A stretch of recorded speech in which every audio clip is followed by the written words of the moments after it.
بسم اللہ الرحمن الرحیم۔ السلام علیکم دوستو، دنیا بھر کی خبروں میں آج آپ سنیں گے، لیکن اس سے پہلے اگر ہو سکے تو لائک اور سبسکرائب کا بٹن ضرور دبا لیں۔ شکریہ۔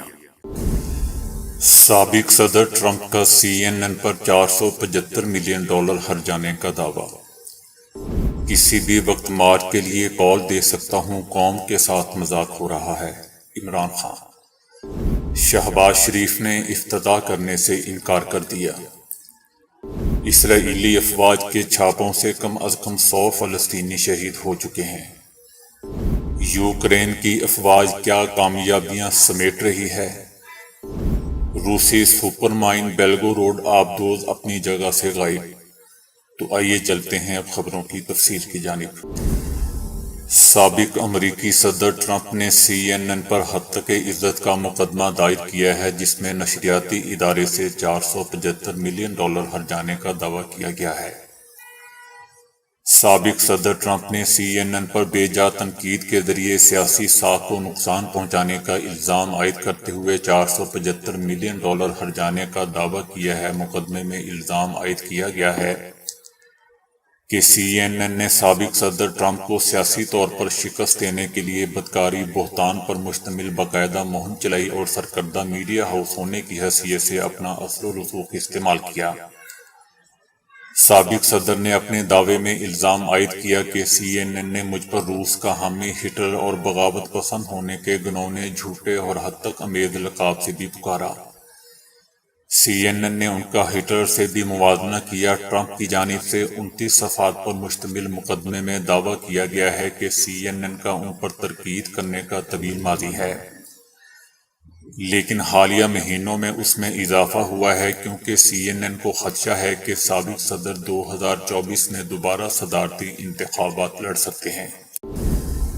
عمران خان نے کہا ہے کہ چوری کے تمام کیسز معاف ہو رہے ہیں، جو قوم کے ساتھ مذاق ہے۔ حکومت نے نیب میں اپنا بندہ بٹھایا ہوا ہے تاکہ مرضی کے فیصلے کروا سکیں۔ عمران خان نے کہا کہ میری شریف اور زرداری خاندان سے کوئی ذاتی لڑائی نہیں ہے، لیکن قوم کے مستقبل کے لیے کھڑا ہوں۔ شریف زرداری خاندانوں کے خلاف کیسز ان کے ادوار میں ہی بنے تھے۔ ان کا کہنا تھا کہ کارکن اور عہدیدار حقیقی آزادی مارچ کی تیاری کریں، حکمرانوں کو رخصت کر کے ہی دم لیں گے۔ آج قوم کے لیے فیصلہ کن وقت ہے، قوم کو اپنے مستقبل کے لیے نکلنا ہوگا۔ کسی بھی وقت حقیقی آزادی جمہوری مارچ کے لیے کال دے سکتا ہوں۔ یہ مہنگائی کا بہانہ بنا کر اقتدار میں آئے، مگر اب مہنگائی کا طوفان برپا کر دیا۔ میرے خلاف جھوٹے کیسز بنا رہے ہیں تاکہ ان کا راستہ صاف ہو سکے۔ وزیر اعظم شہباز شریف نے سیلاب متاثرین کی مدد کے لیے ریئل ٹائم ڈیش بورڈ کی کارکردگی پر عدم اطمینان کا اظہار کرتے ہوئے اس کا افتتاح کرنے سے ہی انکار کر دیا۔ سیلاب متاثرین کی امداد کی ریئل ٹائم مانیٹرنگ کے لیے ڈیش بورڈ کی افتتاحی تقریب ہوئی، جس میں وزیر اعظم شہباز شریف بھی شریک تھے۔ وزیر اعظم شہباز شریف کو ڈیش بورڈ کی ورکنگ سے متعلق بریفنگ دی گئی، جس پر وزیر اعظم نے ڈیش بورڈ کی کارکردگی پر عدم اطمینان کا اظہار کیا۔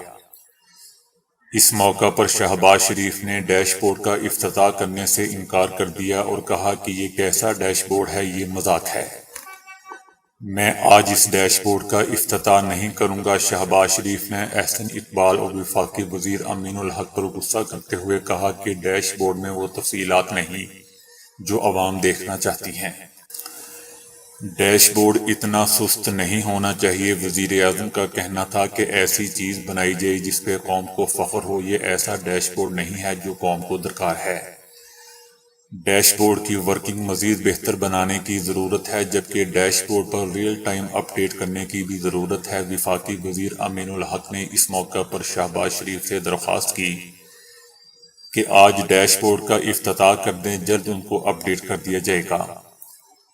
امین الحق کی درخواست کے باوجود وزیر اعظم نے افتتاح نہیں کیا اور کہا کہ جو ادارے ڈیٹا نہیں دیتے ان کا بھی پتہ ہونا چاہیے، جبکہ موسمیاتی تبدیلی، کلاؤڈ برسٹ اور دیگر کی معلومات بھی ہونی چاہیے۔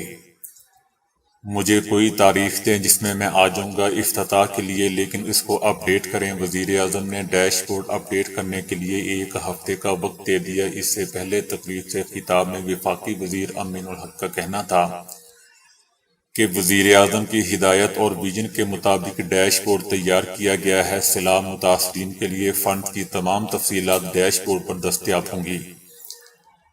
وزیر منصوبہ بندی احسن اقبال کا بھی کہنا تھا کہ سیلاب متاثرین کو ملنے والے فنڈ کی تفصیلات ڈیش بورڈ پر دستیاب ہوں گی۔ ڈیش بورڈ سے متاثرین کو ملنے والی امداد کی معلومات تک رسائی ہوگی۔ مغربی کنارے میں اسرائیلی فورسز کے ہاتھوں 2 فلسطینیوں کی شہادت کے بعد زبردست مظاہرے ہوئے ہیں، جس کو فوج نے گرفتاری کی کارروائی کرنے والے فوجیوں پر کار سے حملہ کرنے کی کوشش قرار دیا۔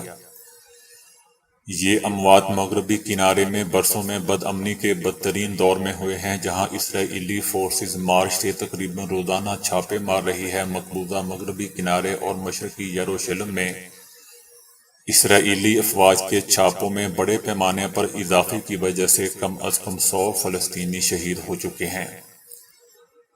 یہ تعداد اس وقت 100 تک پہنچ گئی جب ہفتے کو مشرقی یروشلم میں ایک 18 برس کے نوجوان کو گولی مار کر شہید کر دیا گیا۔ اس واقعے کے 1 ہفتے بعد اسرائیلی فورسز نے مبینہ طور پر جنین میں ایک گھر پر ٹینک شکن میزائل فائر کیا، جس میں 1 گن مین اور 3 دیگر افراد شہید ہو گئے۔ اس کا مطلب یہ ہے کہ یہ سال مغربی کنارے میں فلسطینیوں کے لیے سب سے مہلک سال ثابت ہو رہا ہے۔ اکثریت کو اسرائیلی سیکیورٹی فورسز نے گولی مار کر شہید کر دیا اور کئی افراد کو مسلح اسرائیلی شہریوں نے شہید کیا۔ اس عرصے میں اسرائیلیوں کے خلاف برسوں میں تشدد کی بدترین لہر بھی دیکھی گئی۔ موسم بہار میں عرب اسرائیلیوں اور فلسطینیوں کے مہلک حملوں کے نتیجے میں 16 اسرائیلی اور 2 غیر ملکی ہلاک ہوئے، جس کے بعد مغربی کنارے میں رات کے وقت فوجی چھاپے مارے گئے۔ ایسی صورتحال نے اب کشیدگی میں کہیں زیادہ اضافے کا خدشہ پیدا کر دیا ہے۔ اسرائیلی فوج پر معمول میں حد سے زیادہ طاقت کے استعمال اور اجتماعی سزا جیسے الزامات عائد کیے گئے ہیں۔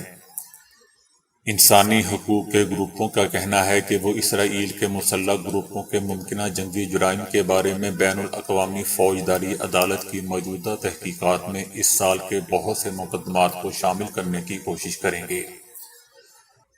اگست میں غزہ کی پٹی میں اسرائیل اور اسلامی جہاد کے درمیان فوجی کشیدگی کے دوران 49 فلسطینی بھی شہید ہو گئے تھے۔ ان 100 اموات کی فہرست میں وہ فلسطینی شامل نہیں ہیں جو اس سال اسرائیل کے اندر حملے کرتے ہوئے شہید ہوئے۔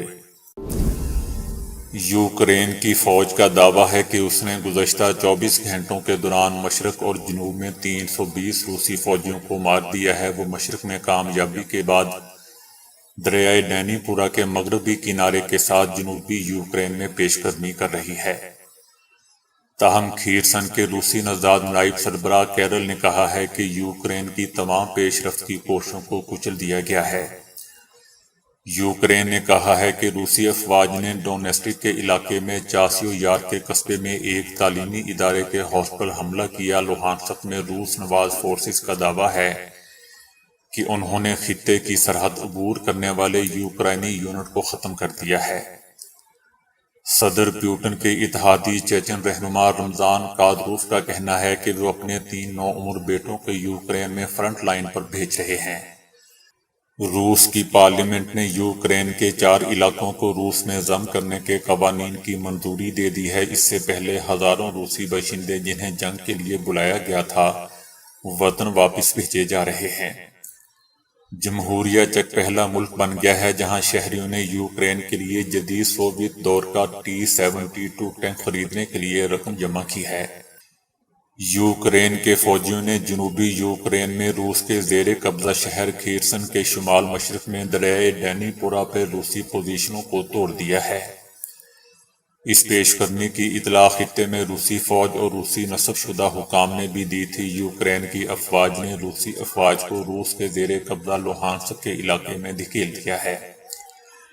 یوکرین کے صدر نے قوم سے اپنے خطاب میں کہا ہے کہ کئی علاقوں میں شدید لڑائی جاری ہے، لیکن انہوں نے تفصیلات نہیں بتائیں۔ لوہانسک میں روس کی پراکسی فورسز نے کہا ہے کہ یوکرین کے فوجیوں نے لوہانسک کے علاقے میں ہمیں چند کلومیٹر دور تک دھکیل دیا ہے۔ رپورٹس بتاتی ہیں کہ یوکرین لوہانسک میں روس کے زیر قبضہ قصبوں کریمنا اور سواتوو کی طرف بڑھ رہے ہیں۔ یوکرین کی افواج نے ڈینیپورا کے ایک قصبے پر چڑھائی کی ہے۔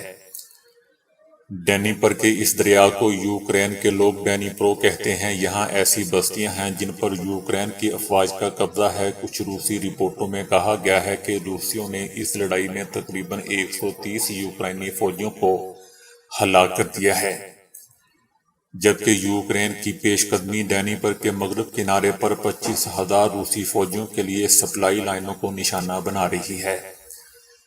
یوکرین کے توپ خانے نے کھیرسن کے آنتونیو سکی پل کو بہت زیادہ نقصان پہنچایا ہے، جو شہر میں روسی افواج کے لیے ایک اہم رابطہ ہے۔ کھیرسن اور لوہانسک ان 4 خطوں میں شامل ہے جنہیں روسی صدر پیوٹن نے روس کا حصہ ہونے کا اعلان کیا ہے، لیکن روس کا چاروں علاقوں میں کسی پر بھی مکمل کنٹرول نہیں ہے۔ نیٹو نے مبینہ طور پر اپنے ارکان کو جوہری مواد سے لیس روسی جوہری آبدوز کے متحرک ہونے کے بارے میں خبردار کیا ہے۔ آبدوز اپنے بحر وائٹ پیس سے غائب ہو چکی ہے۔ شبہ ہے کہ وہ کے 329 بیلگو روڈ ہے۔ اطالوی اخبار کے مطابق نیٹو کو خدشہ ہے کہ آبدوز بحر کارا میں ہو سکتی ہے۔ بیلگو روڈ نیوکلیائی آبدوز ان ناقابل تسخیر ہتھیاروں کی ایک سیریز میں شامل ہے جنہیں روسی صدر پیوٹن نے 2018 میں متعارف کروایا تھا۔ روسی افواج کے خلاف ملک کے مشرق اور جنوب میں یوکرین کے حملوں میں حالیہ اضافے کے بعد روس نے بحر اسود میں اپنے بحری جہازوں کو منتقل کرنا شروع کر دیا ہے۔ منگل کے روز برطانوی فوج نے دعویٰ کیا تھا کہ روسی بحر اسود کے بحری بیڑے نے اپنی کچھ آبدوزوں کو کریمیا میں سیواستوپول کی بندرگاہ سے روس میں کراسنو ڈور کرائی منتقل کر دیا ہے۔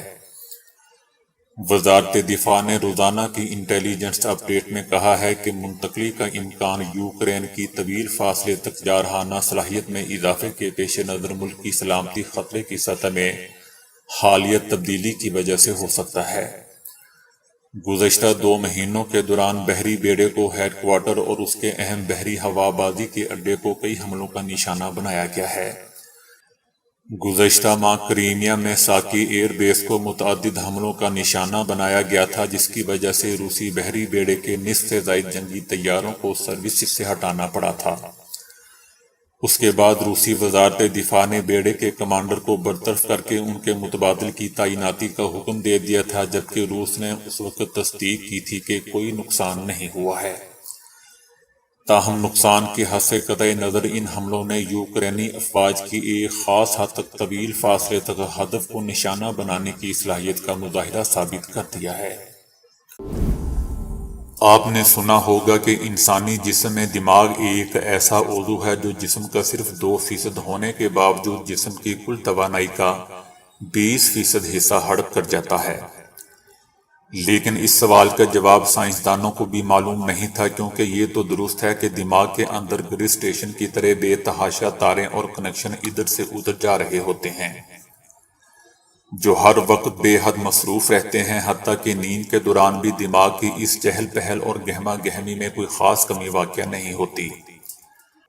تاہم اب امریکہ کی نیشنل اکیڈمی آف سائنسز نے خیال پیش کیا ہے کہ دماغ جتنی توانائی استعمال کرتا ہے، اس کا 2/3 حصہ خلیوں یا نیورونز کو بجلی کے سگنل بھیجنے میں مدد کرنے میں خرچ کرتا ہے۔ یہ خرچ دماغی کارکردگی کے لیے انتہائی ضروری ہے، اور اس کے بغیر دماغی خلیے مرنا شروع ہو جاتے ہیں۔ تو دوستو، ابھی کے لیے اتنا ہی۔ ویڈیو کو لائک اور شیئر کرنے کا بہت بہت شکریہ۔